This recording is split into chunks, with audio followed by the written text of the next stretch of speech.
छाता बाजार जमीन विवाद ने पकड़ा कानूनी और राजनीतिक तूल। बिहार के मुजफ्फरपुर के चर्चित छाता बाजार जमीन विवाद मामले में नया मोड़ सामने आया है।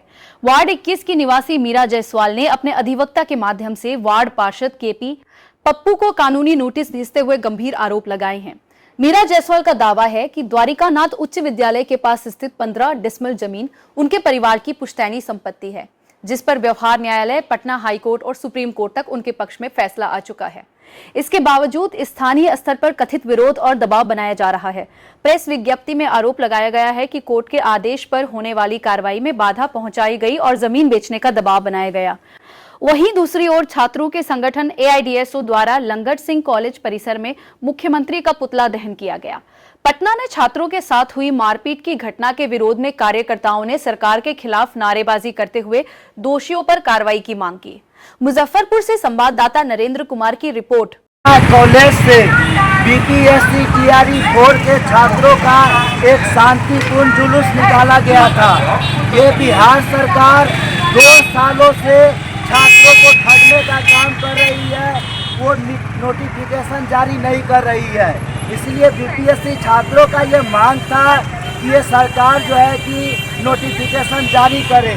इसको लेकर ये छात्रों के साथ वार्ता न करके ये बिहार सरकार की पुलिस ने छात्रों को दौड़ा कर मारने का काम किया है, लाठीचार्ज किया है। यहाँ तक कि पुलिस के द्वारा गर्ल्स स्टूडेंट्स को बहुत बेरहमी से अमर्यादित व्यवहार किया है। ये नज़ारा देखकर आप कह सकते हैं कि पुलिस वाला किसी अपराधी को जिस तरह से सजा दे रहा है, उस तरह से ये BPSC छात्र छात्राओं के साथ ये अभद्रतापूर्वक व्यवहार किया है। मैं इसका कड़ी निंदा करता हूँ और मैं All India Democratic Students Organisation की ओर से आज मुजफ्फरपुर के LS कॉलेज पर बिहार सरकार के मुखिया सम्राट चौधरी का पुतला दहन करते हुए हम ये मांग करते हैं कि ये BPSC छात्रों का जो मांग है, जो 2 साल से नोटिफिकेशन जारी नहीं किया है, उसको अविलंब जारी करे और छात्र छात्राओं पर जो पुलिस ने उनके आंदोलन को कुचलने का काम किया है, जो DSP ने छात्राओं को बूट से कुचलने का काम किया है, उस पुलिस के ऊपर कानूनी कार्रवाई हो और छात्र छात्राओं की सुरक्षा की गारंटी हो और BPSC TRE 4 का नोटिफिकेशन अविलंब जारी हो और जो भी छात्र छात्राएं घायल हैं उनके समुचित इलाज का भी प्रबंध करे। इसी मांग को लेकर हम ये आंदोलन करने के लिए आए हैं और ये आंदोलन, अगर ये सरकार इस मांग को नहीं सुनती है तो ये लड़ाई आगे भी जारी रहेगा, आंदोलन आगे भी जारी रहेगा और छात्र जो है आगे भी सड़कों पर उतरते रहेंगे। क्या परिचय हुआ आपका? शिव कुमार, AIDSO जिला अध्यक्ष मुजफ्फरपुर। छाता बाजार में है। मेरे ससुर सुप्रीम कोर्ट तक डिग्री हो गया है, जीत लिए हैं। फिर एक किराएदार पे केस किए, वो भी हम जीत गए 21 साल में। तो उसका खाली कराने का ऑर्डर आया, दखलहानी का।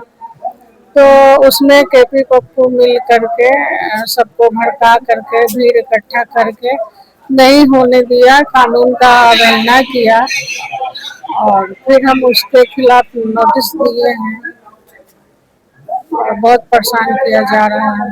क्यों परेशान कर रहे हैं?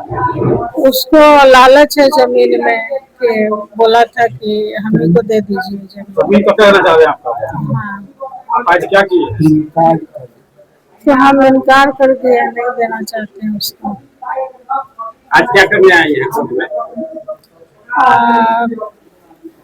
उसको ये लीगल नोटिस दिलवाना। क्या नाम हुआ? मीरा जायसवाल। कहाँ पे जमीन हुआ है? छाता बाजार, गांधी चौक। सर क्या मामला है? देखिए, मामला यह है कि ये है मीरा जायसवाल। इनके पति जो है शारीरिक रूप से लाचार हैं और इनके ससुर हरिनारायण चौधरी के नाम पर ये जो है द्वारिकानाथ हाई स्कूल के बगल की जमीन थी, जो सर्वे में गलत ढंग से जो है इस द्वारिकानाथ हाई स्कूल के नाम पर खाता में चला गया था, जिसको लेकर के ये इनके ससुर ये जो है 1986 से मुकदमा लड़ रहे थे। इसी बीच में उनकी मृत्यु हो गई। फिर एक पार्टी बने और यह मामला यहाँ जिला अदालत से लेकर के सर्वोच्च न्यायालय तक सभी जगहों से इनको जो है डिग्री प्राप्त हुआ। उसके बाद भी एक किराएदार जो है खाली नहीं कर रहे थे, तो उसमें भी इजराय मुंसिफ के यहाँ से दखल दहानी का आदेश हुआ, जो 14 तारीख को पिछले महीने में था। तो उसमें उस दौरान जो है केपी पप्पू स्थानीय वार्ड पार्षद जो हैं वो इनको प्रपोजल दिए थे कि जमीन हमको बेच दीजिए, इन्होंने इनकार कर दिया था। और इस खुन्नस में वो क्या किए कि दखल दहानी के आदेश को बाधित किए, दिन भर कंटिन्यू वो वहां पर उनकी रिकॉर्डिंग है, खड़ा रह करके उन्होंने दखल दहानी नहीं होने दिया, लोगों को भड़काया, लोगों को गुमराह किया कि ये जमीन जो है स्कूल की जमीन है। अगर किसी पक्ष को न्यायालय के फैसले से अगर वह संतुष्ट नहीं है तो उनको ऊपरी अदालत में जाके अपील दाखिल करना चाहिए, न कि न्यायालय के आदेश के खिलाफ में अनर्गल बयान, अनर्गल लोगों को समझाना और भ्रामक न्यूज प्रस्तुत करना चाहिए उनको। उन्होंने एक सोशल मीडिया पे भी पोस्ट डाला है कि यह स्कूल की जमीन है, और स्कूल की जमीन अगर है तो उनको इसके एवज में उनको जाना चाहिए था। और ताज्जुब की बात है कि 1986 से ये लोग जो लड़ रहे हैं, इस बीच में स्कूल भी प्रयास किया कि वो जो है ये जमीन हम अपना अधिकार उस पे हम जमाएं, और इसके लिए स्कूल की तरफ से भी कोर्ट में गए। कोर्ट से जब वो हार गए स्कूल, तो भूअर्जन की प्रक्रिया में स्कूल वाले गए, उसमें भी है 3,86,000 रुपया जो है भूअर्जन के लिए जमा किया गया था स्कूल द्वारा, वो भी राशि लौट गई। अंततः जो है यह स्कूल पराजित हुआ और इनको माननीय सर्वोच्च न्यायालय से इनको डिग्री हो चुका है। उसके बावजूद भी बेतुका बयानबाजी करते हैं, चूंकि इनका कोई मददगार नहीं है, ये इनको कोई मदद करने वाला अबला है, इसलिए जो है इनको लोग वार्ड पार्षद तंग कर रहे हैं। तो आज हमने एक उनको लीगल नोटिस इनके बिहाफ में भेजा है कि इस तरह का जो भ्रामक न्यूज प्रचारित करते हैं और सोशल मीडिया पे डालते हैं कि स्कूल की जमीन है। उन्होंने प्रिंट मीडिया में भी अपने हवाले से खबर दी थी कि ये जो है जमीन स्कूल की है। तो इसलिए हमने एक लीगल नोटिस दिया और उनसे 48 घंटे में उनका जो पोस्ट उन्होंने किया उसको हटाने का उनको मैंने आग्रह किया है, और 1 सप्ताह के अंदर में लिखित जवाब मांगा है। अगर नहीं देते हैं तो उनके खिलाफ जो है कानून सम्मत कार्रवाई करेंगे।